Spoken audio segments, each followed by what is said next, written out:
ان الحمد للہ والصلاة والسلام علی من لا نبی بعدہ اما بعد۔ معزز سامعین و ناظرین، جیسا کہ ہم پہلے بیان کر چکے ہیں کہ اسحاق جہلوی صاحب نے ایک سوال کے جواب میں کہا تھا کہ اللہ رب العالمین کا کوئی قاعدہ قانون نہیں۔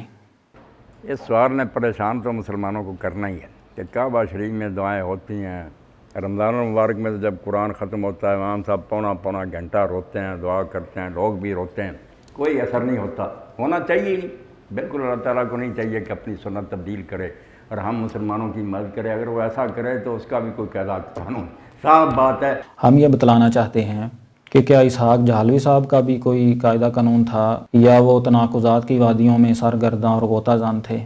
انہوں نے ایک واقعہ بیان کیا ہے اور سیدنا معاویہ رضی اللہ تعالیٰ عنہ پر الزام لگایا ہے کہ ان کے دور حکومت میں سیدنا عمر بن الحمق رضی اللہ تعالیٰ عنہ کا سر کاٹ کر پوری سلطنت میں گھمایا گیا۔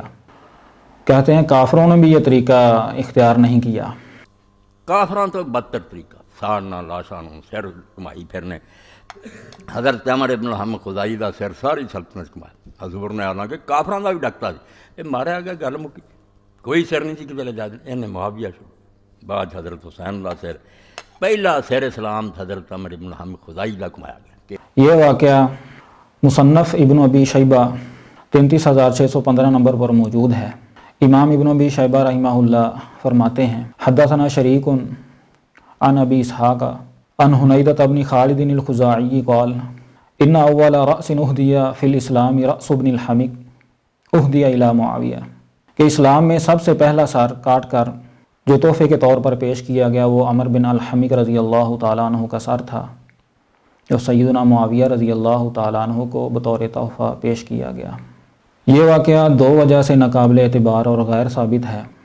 اس میں دو راوی مدلس ہیں، پہلا راوی شریک اور دوسرا راوی ابو اسحاق، یہ دونوں مدلس ہیں اور انہوں نے یہ روایت عن کے ساتھ بیان کی ہے، اور مدلس کی عن والی روایت بغیر سماع کی صراحت کے ضعیف ہوتی ہے، اور اسحاق جہلوی صاحب نے بھی مدلس کی روایت کو ضعیف قرار دیا ہے۔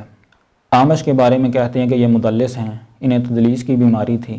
آمش مدلس ہے، بندہ عالم ہے، ٹھیک ہے، اصل استاد چھپا دیں، بیماری یہ تدلیس آندن کہ ویکیا جا مولا نہ لیا جے تو سنو کچا انہوں چھڑ دو اس لیے میں روا دو، یہ تدلیس کا ہے۔ اور اسی طرح جہلوی صاحب نے ایک روایت کو اسماعیل بن ابی خالد کی وجہ سے ضعیف قرار دیا ہے، کہتے ہیں کہ اسماعیل بن ابی خالد مدلس ہے۔ پھر مکان کا محاصرہ ہوا، اما ایشا وہاں موجود، اس وقت تو یہ روایت یاد نہیں آئی، اور بعد میں اب کہتے ہیں میں اس وقت بھول گئی، اما نے نہیں کہا، نہ یہ کوئی بات ہوئی، لوگوں کی اپنی برائی باتیں، راوی ان کے ایسے ہی ہیں، اسماعیل بن ابی خالد مدلس ہے، نہیں ٹھیک۔ لہٰذا یہ واقعہ جہلوی صاحب کے بیان کردہ اصول کے مطابق بھی ثابت نہیں ہے، اور اصول محدثین پر بھی یہ ثابت نہیں ہے۔ اس میں دو راوی مدلس ہیں، شریک اور ابو اسحاق۔ اگر جہلوی صاحب کا کوئی علمی وارث یہ جواب دینے کی کوشش کرے کہ حافظ ابن حجر رحمہ اللہ نے اس کی سند کو جید قرار دیا ہے، تو ان سے دو سوال ہیں۔ پہلا سوال یہ ہے کہ جہلوی صاحب نے حافظ ابن حجر رحمہ اللہ اور حافظ ذہبی رحمہ اللہ ان کے بارے کہا ہے کہ یہ بات کر کے مکر جایا کرتے تھے۔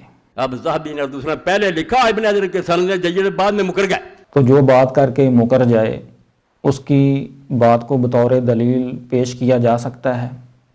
پہلا سوال یہ ہے۔ اور دوسرا سوال یہ ہے کہ جب اس کی سند میں شریک مدلس ہیں اور ابو اسحاق مدلس ہیں، انہوں نے سماع کی صراحت نہیں کی، تو یہ سند جید کس اصول کے مطابق ہے؟ لہٰذا یہ واقعہ دو وجہ سے ثابت نہیں۔ شریک مدلس ہیں اور ابو اسحاق یہ مدلس ہیں، انہوں نے سماع کی صراحت نہیں کی، اور اسے جید کہنا درست نہیں ہے۔ اللہ رب العالمین سے دعا ہے کہ اللہ رب العالمین ہمیں صحابہ کرام رضی اللہ عنہم کا دفاع کرنے کی توفیق دے۔ وآخر دعوایا ان الحمد للہ رب العالمین۔